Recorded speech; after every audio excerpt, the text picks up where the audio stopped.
Hello everyone and welcome back for another Red Dead Redemption 2 online tutorial in 2021. Today we'll be talking about the Naturalist Role, the youngest one in the game. To start your Naturalist journey, you need to come to Strawberry and bring 25 gold bars with you. Now, ahead of us is the place where you need to enter to give your gold to Harriet and to start your Naturalist journey. Now, before you decide to splash out 25 gold bars, I need to tell you this is the least favorite role in RDO community. And to be completely honest, I've purchased Naturalist Role just because of Wilderness Camp, and then when I leveled all other roles, I did level up to rank 20 in the Naturalist Role to have Gypsy Cob. Now, what do you get when you start Naturalist Role? You get Animal Field Guide, you can see it on screen right now. And in the guide, animals are grouped in categories according their habitats. But it is not easy at all to get the stamp for any animal in the category. You need to track, kill, skin, study, sedate, sample, and then photograph all animals to have them completed and be able to sell the entire category. And it is seriously time consuming to do all animals in one category just to be able to get around 150 or 200 bucks. Really such a low amount of money for such a huge hassle. And cherry on top is legendary animals categories where not all animals are still introduced to the game, so you can do most of them, but others are still unavailable. So there is probably someone who will say there is space for improvement in the role or expanding it, but I find it as an unfinished business, in all honesty. Now, you just saw on screen locations where you can find Harriet north of McFarland Ranch, in Big Valley, and in Le Gras. And now you'll see how much you can earn, if we can call it like that, by selling those samples to Harriet. Take a look. 12 bucks for legendary animal sample, or like 0.65 cents for diamond rattlesnake. I mean, will you really bother to sell these or sample these? And when you consider how much time you need to craft those varmint rifle sedative cartridges, or even buy it, you will see that you will even lose with some samples. So there is no point in doing this, really. But since we're selling to Harriet, in all honesty, it is good we didn't get hazelnuts and walnuts in return. Now you already saw you will earn some money, around $10 to $20 by selling legendary animal samples, and this is how you start missions to sedate, sample, or kill and skin these animals. You'll see in the end, of course. Of course, the best way to level up your naturalist role is to sedate, sample, and if you're able, even to revive your animals. That's how you get the most amount of experience for a naturalist role. Now, when you do legendary animal missions, you won't be able to revive them, but starting from level 5 in Naturalist Role, of course, you will be able to spot legendary animals in free roam, and you will be able to sedate, sample, and revive them. Afterwards, of course, skin them, but we will talk about it a bit later in this video.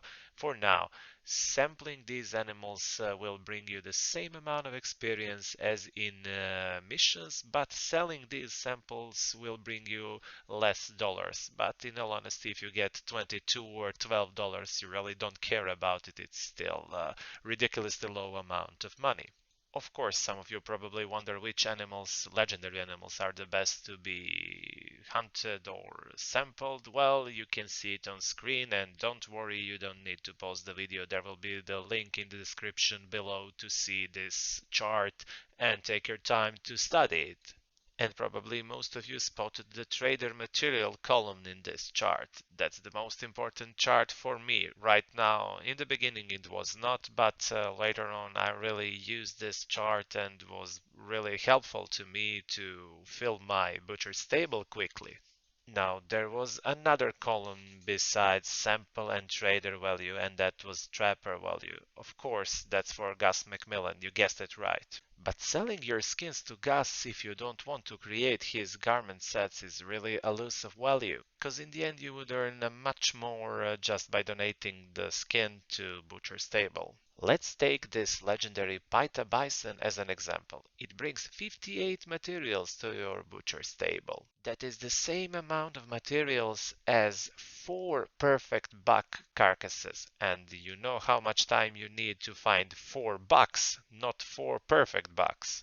So I guess we found the purpose for Naturalist Role after ranking up to level 20. And the purpose, of course, would be playing legendary animal missions only with those animals that bring most amount of materials for your butcher's table. That's what I do. Well, I don't really do it often because I set my camp in Great Plains and there is plenty of wildlife and even 2 legendary animals in free roam. But when I do it, I look for animals like this one, legendary Paita bison or cougars or panthers, because they bring the most materials to your butcher's table.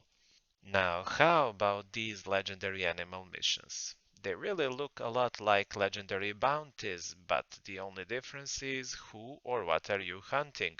Now, there is another type of legendary animal missions, and these missions are a bit boring because they are clue-based. And you know how it goes. You find a clue, you find another clue, then that clue brings you to a dead end, then you need to backtrack, then you need to go again the other way, and it is really passive and boring, and I don't like it, but you take what you get, because in the end you will get the same sample or skin, whichever you are after.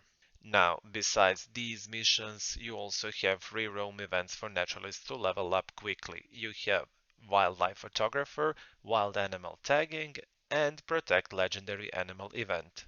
And all these events are equally good for gaining experience in Naturalist Role, but I find Protect Legendary Animals to be most interesting one, or at least the most dynamic one, because you start with a bunch of people and you, well, have NPCs attacking you and the animal, and you have a lot of action in the event, and that's what you're after all. You don't want a passive event. Or maybe you won't, but I prefer this one because it's action based. Now, in none of these events you will be able to kill animals if that's what you're after. In wildlife photography you will not be able to have your weapons with you, so you will get, well, from wildlife photographer, nothing. But in 2 other events, protect legendary animal and wild animal tagging, you will get samples for your sample kit, and that's what you're after when you want to progress in the Naturalist role. And in contrast to the role itself, the payout in the Protect Legendary Animal event is really good. You get dollars, you get gold, and you get samples. So take a look. For about 15 minutes, a bit more, I've got 32 gold nuggets. So 0.32 gold bars, legendary Ozula elk sample, and 80 bucks. And that's actually a pretty good payout compared to the other ways of earning money as naturalist. But besides this, I really have no any particular advice for you about events. Maybe there is one actually. You should loot most killed NPCs because they are filled with skins and pelts, and many of them are even perfect pelts. These are, as you know, pretty useful for daily challenges when you need to sell perfect pelts or even to fill your butcher's table. No matter if these are rabbits or skunks pelts, it's still a pelt and it's still a couple of materials for free. Now, a couple of things about legendary animals. In the past, before the update of summer 2021, there was a trick where you were able to sedate legendary animal in free roam, then take your sample, of course, and kill the animal while sedated. You would lose a bit of your honor, of course, but you would just brush your horse and you would get that honor back, but you would also get serious amount of materials for your butcher's table. So if you get tempted to try it, don't. You will lose valuable carcass and you will get useless sample for your sample kit.